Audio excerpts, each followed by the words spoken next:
En ce moment, nous entendons sans arrêt mettre en avant la notion de paix. C'est intéressant parce que on est dans un cadre conflictuel, on est dans un cadre guerrier, et on entend la paix comme s'il s'agissait simplement de l'arrêt de la guerre.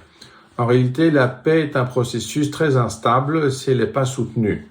Ce qui est naturel, comme le dit Clausewitz, c'est la guerre parce qu'elle a un aspect caméléonien. La paix est quelque chose qui est simplement une sorte de pause entre deux guerres. Donc, si elle n'est pas soutenue de manière effective et efficace par la liberté, elle ne peut que s'effondrer.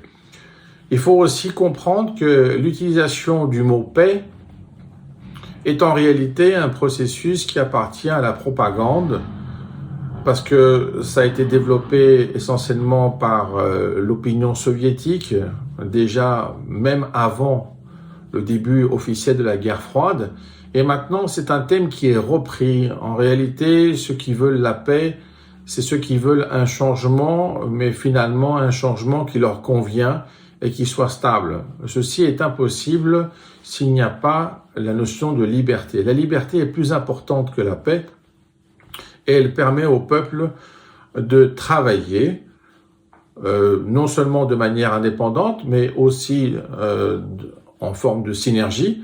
Mais en tout cas, elle permet au peuple d'être, de travailler, de vivre et de créer une valeur ajoutée à l'humanité. S'ils sont pas libres et qu'ils sont simplement en paix, il faut savoir que la paix est compatible avec l'esclavage.